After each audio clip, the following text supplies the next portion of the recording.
we're not getting back home, are we?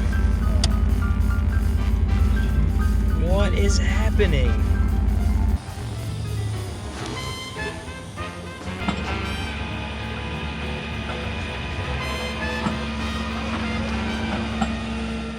Needless to say, I ran into more trouble with the 91. I overheated. What happened was I had gone on a little bit of a road trip in hopes of getting some new footage. The footage we got was pretty cool. My buddy came out with me and he had a drone, so we were able to get some really cool shots around this river and over a bridge, and then we were in a parking lot just, you know, fooling around doing some cool stuff. But on the way back, we went to a restaurant. We had ordered to go. We were waiting for the food to come out, and my lights started going wacky on the car. The gauges were bouncing, my radio was blinking, everything was just kind of blinking. The service engine light was coming on. Now my initial thought, I was like, let's go swing by that O'Reilly's right there because I probably blew a fuse or something. And while I was checking the fuses, my buddy goes, dude, there's smoke coming from your hood. So sure enough, there was definitely some steam coming out from under the hood, a lot of it. And there was no fire though. It was mostly just antifreeze or coolant burning off the motor. I got towed home that night because it had already been pretty late and it was kind of cold. And to make matters worse, a lot of the footage that we filmed that day I can't even use for the YouTube channel because the microphone malfunctioned and there's no audio. So kind of a lose-lose. We're gonna take a look under the car now and we're gonna see what could have possibly have gone wrong. I'm thinking it's one of two things, or maybe a combination. It's possible that the thermostat seized up and didn't open up. And if you recall, it is a new thermostat. I replaced that in one of these videos in the past. And the other thing is it could be the water pump. I've changed a lot of things on this motor, and I have not changed the water pump yet. So let's take a look. Alright, so first of all, the entire motor got hit with coolant at some point. So it was tough to, I let the car sit here for a couple days, and there's still a pool of coolant right around the thermostat. But what I also noticed is while the car's been sitting here for a few days, again, it's tough to tell in the video, but there is some coolant dripping down there. And right here's the water pump.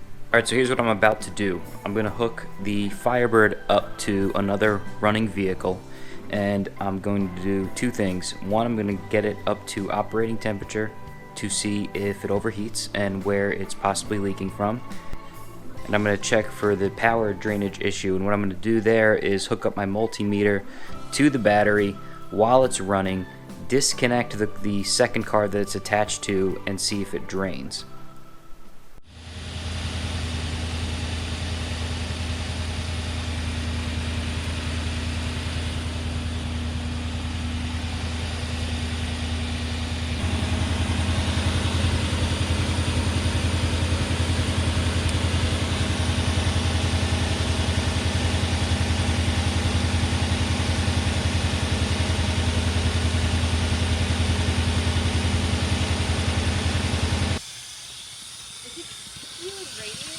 Yeah, can you get me a couple paper towels or real towels? Yeah. Oh, it's coming from the hose. It's coming from a hose down there. The hose that connects to the water pump.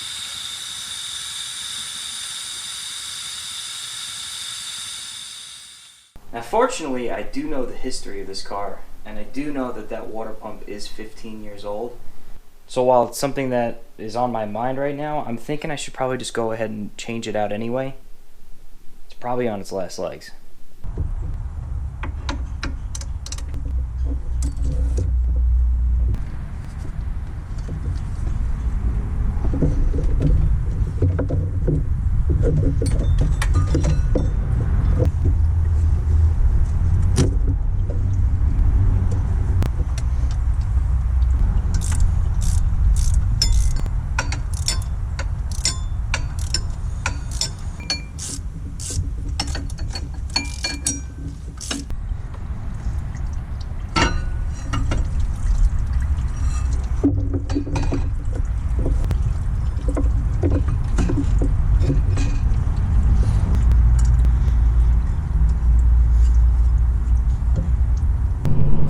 headed out to buy the new water pump now, and I dug into my memory bank, and I happen to remember that the water pump that I had told you that I replaced 15 years ago, I remember there being a lifetime warranty on it. I called up AutoZone because I figured that's where I had bought it from, considering that was the closest location, that was the closest auto parts store to where I used to live.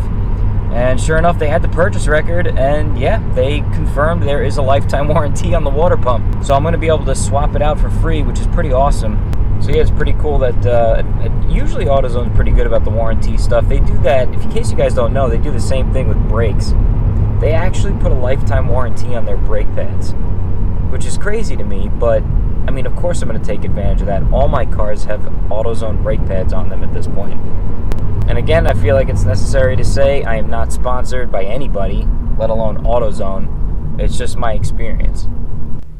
I tend to shop at all the auto parts stores. To be honest with you, I probably shop at Advance the most because I think I get the best deal. They seem to send the best deals in my email account. Like, they're constantly sending the Speed Perks awards and discount coupons.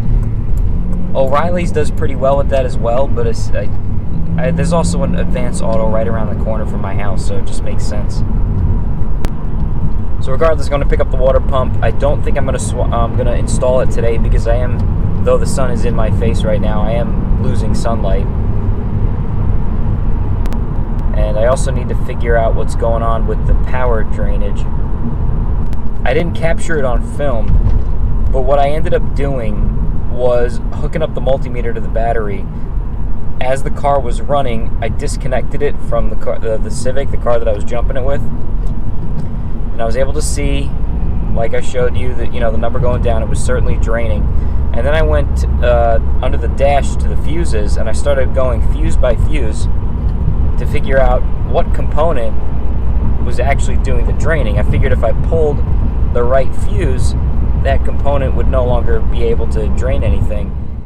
Alright, just got out of AutoZone, swapping out the water pump. Here's the brand new one. And funny thing is, I was able to see the date of when I purchased the other one. It was February 10th of 2005, so I got almost exactly 15 years out of it. This is the Duralast model, so I mean, that's pretty awesome for a water pump in my opinion. There was really no questions asked. She didn't even ask what was wrong with it. She didn't hook it up to any machines. Sometimes I go to these places and they hook it up, especially electrical stuff. They'll hook it up to a machine and test it out. But she said, no problem, we'll swap it out. They had one in stock. I also picked up a new serpentine belt and some extra coolant, and we're good to go. So I'm gonna get out of here.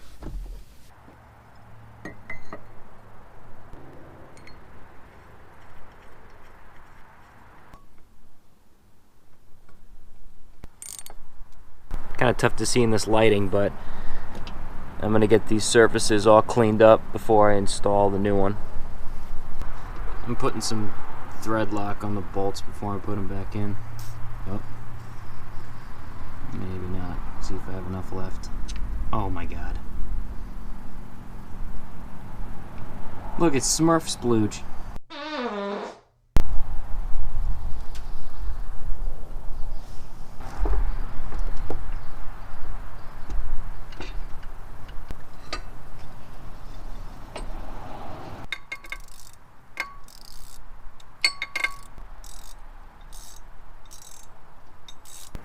I'm noticing something as I'm putting this back together. See this red hose?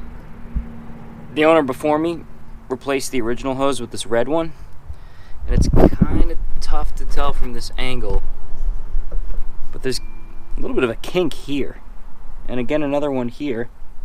I think this could have actually led to my problem all along, because the water was coming out from right here, which means the pump might have been working and it just couldn't get it through the hose quick enough, because it could have been getting caught up around here.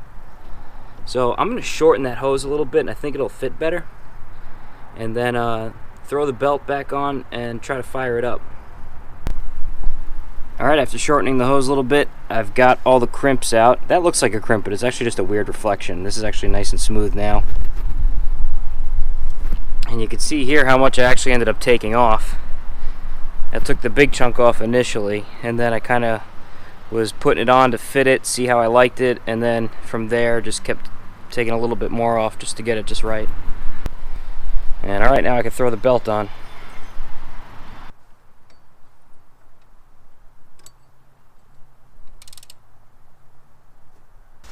So what I'm going to do now is get the car started. We're going to let it get up to running temperature, and at the same time I'm going to see if the battery is still draining.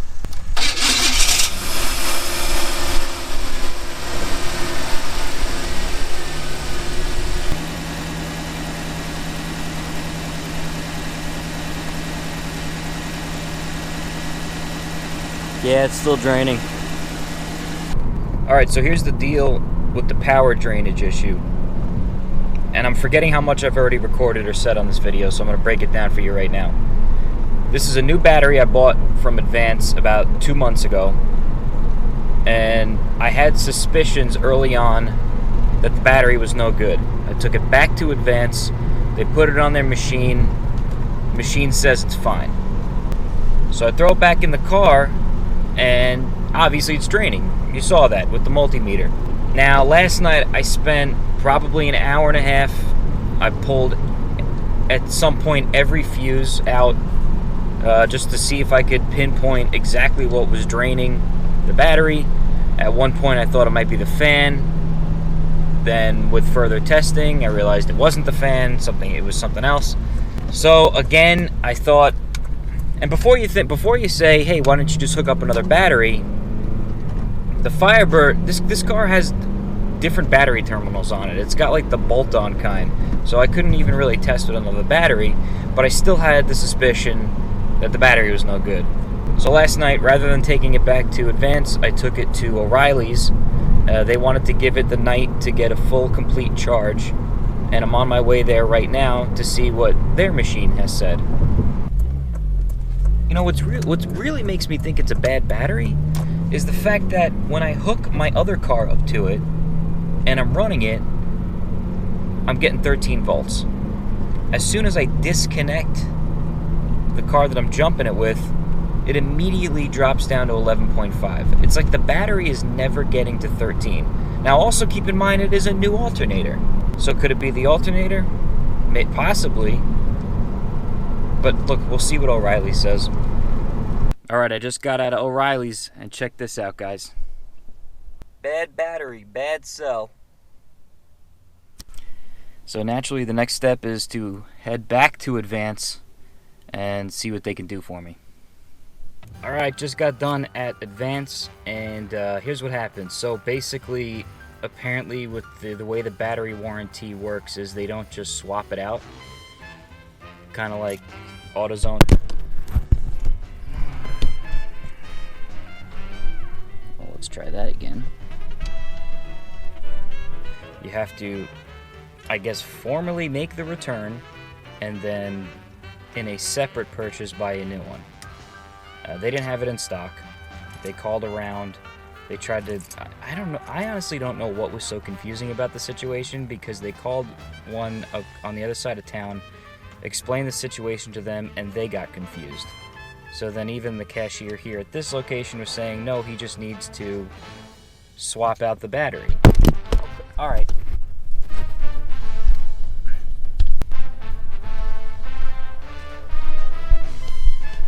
They didn't seem too keen on having me go there to swap out the battery.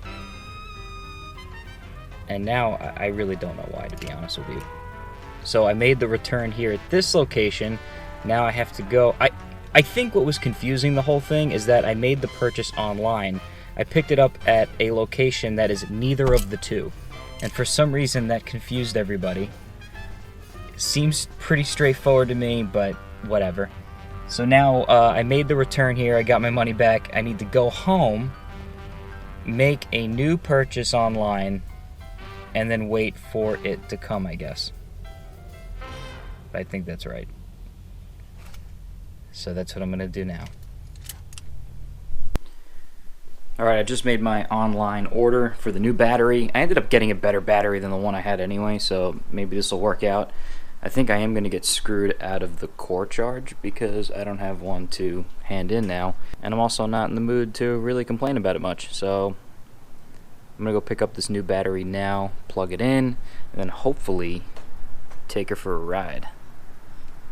The new battery's in the car. You could hear it running in the background now. It appears to be holding a charge now, but I have not hooked it up to the multimeter yet. And as soon as I find my multimeter, I'll test it out. Where did it go? Alright, can't find my multimeter, but we'll use the gauges on the dash. And you can see it's maintaining its charge. Now what it was doing last time is it would go into the danger zone. I don't know if you can see that. That might help a little bit more. You would be able to physically watch this drop, and it would go into this very close to the 8, and then the car would stall out. So it looks like it's holding a charge, and it looks like we're going for a test drive.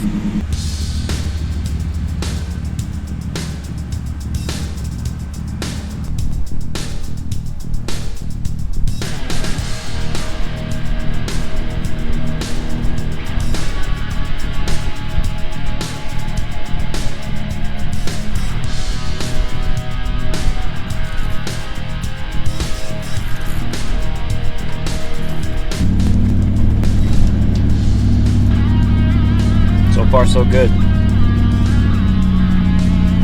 We're not overheating. We're holding a charge.